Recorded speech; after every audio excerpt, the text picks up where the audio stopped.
Assalamualaikum warahmatullahi wabarakatuh. Perkenalkan, nama saya Sania dari kelompok 16. Di sini saya akan mempresentasikan hasil diskusi saya dan teman saya, Nada Tunida. Di sini saya akan menjelaskan keterampilan membuka, menutup, mengajar kelompok kecil, dan menerapkannya dalam pembelajaran. A. Membuka pelajaran.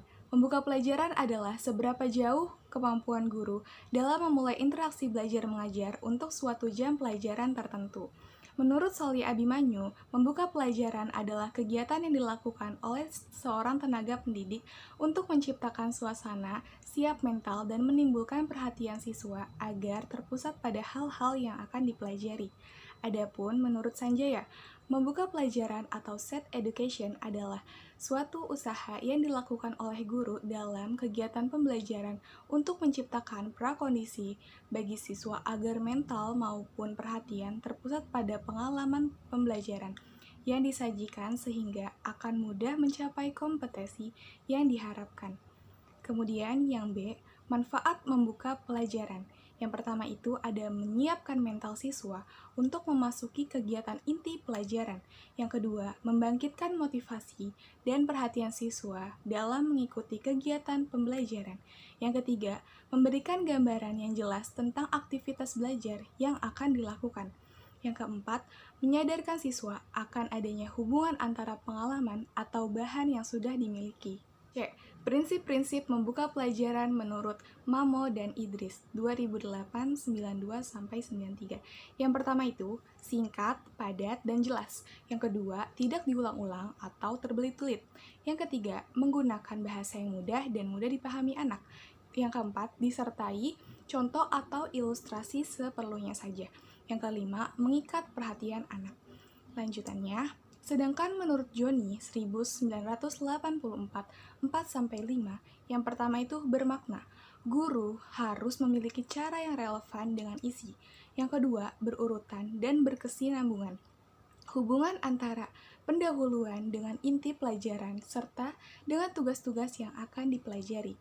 Lalu yang D, komponen-komponen dalam membuka pelajaran. Yang pertama itu harus menarik atau menumbuhkan perhatian siswa. Yang kedua, mengembangkan motivasi belajar siswa. Yang ketiga, memberikan acuan tentang pembelajaran. Yang keempat, membuat kaitan. Selanjutnya, yang E, menutup pelajaran.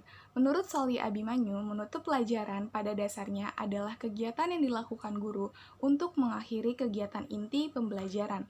Yang F, manfaat menutup pembelajaran. Yang pertama itu, memberikan pemahaman yang utuh terhadap materi pokok. Yang kedua, menetapkan pemahaman siswa terhadap materi pokok. Yang ketiga, untuk mengetahui kegiatan pencapaian hasil pembelajaran yang telah diperoleh siswa. Yang keempat, untuk memberikan tindak lanjut siswa. Selanjutnya yang G, komponen menutup pelajaran. Meninjau kembali, menilai atau mengevaluasi, tanya jawab secara lisan, memberikan soal-soal tertulis, menanyakan pendapat tentang masalah yang dibahas. Selanjutnya yang H, prinsip-prinsip membuka dan menutup pelajaran. Yang pertama itu, prinsip kebermaknaan. Bahan ajar, kegiatan, atau pengalaman belajar yang ditetapkan harus sesuai dengan karakteristik perkembangan siswa. Yang kedua, perkembangan kesinambungan dan keutuhan. Guru perlu menyusun langkah-langkah kegiatan pembelajaran yang tepat dan sinambung dengan minat, pengalaman, dan kemampuan siswa. Selanjutnya, yang I, keterampilan mengajar kelompok kecil. Menurut Kamus Besar Bahasa Indonesia, keterampilan merupakan kecakapan untuk menyelesaikan tugas, sedangkan mengajar adalah melatih. De Quilty dan Ghazali Salameto 2010-30 mendefinisikan, mengajar adalah menanamkan pengetahuan pada seseorang dengan cara paling singkat dan tepat. Secara fisik, bentuk pengajaran ini ialah berjumlah terbatas, yaitu berkisaran antara 3-8 orang untuk kelompok kecil. Selanjutnya yang J, peran guru dalam pengajaran kelompok kecil. Yang pertama itu organisator dalam kegiatan pembelajaran siswa. Yang kedua, sumber informasi bagi siswa. Yang ketiga, pendorong siswa untuk belajar motivator. Yang keempat, pendiagnosaan kesulitan siswa serta pemberian bantuan sesuai kebutuhan siswa. Yang kelima, penyediaan materi dalam kesempatan belajar bagi siswa. Yang keenam, Guru mempunyai hak dan kewajiban yang sama seperti siswa. Kemudian ada syarat yang harus dipenuhi agar pengajaran kelompok kecil dapat terwujud.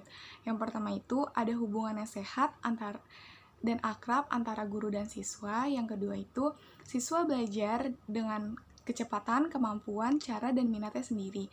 Yang ketiga, siswa dapat menerima bantuan sesuai dengan kebutuhannya. Yang keempat, siswa dilibatkan dalam perencanaan belajar. Yang kelima, guru dapat memainkan berbagai peran. Selanjutnya, komponen keterampilan dalam mengajar kelompok kecil. Yang pertama itu ada keterampilan mengandalkan pendekatan pribadi. Yang kedua itu keterampilan membimbing dan memberikan kemudahan belajar. Yang ketiga itu keterampilan mengorganisasikan kegiatan pembelajaran. Yang keempat, keterampilan merancang dan melaksanakan kegiatan pembelajaran. Yang terakhir, prinsip-prinsip dalam mengajar kelompok kecil. Yang pertama itu ada guru yang terbiasa mengajar secara klasikal, sebaiknya mulai belajar dengan menggunakan kelompok kecil dan kemudian perorangan. Lalu, tidak semua topik dapat dipelajari secara efektif dalam kelompok kecil dan perorangan. Dan pengorganisasian siswa, sumber materi, serta waktu merupakan langkah pertama yang diperhatikan guru. Lalu kegiatan pengajaran harus diakhiri dengan kulminasi. Yang terakhir itu, dalam pengajaran seorang guru perlu mengenal siswa secara pribadi. Sekian presentasi dari saya, kurang lebihnya mohon maaf. Wassalamualaikum warahmatullahi wabarakatuh.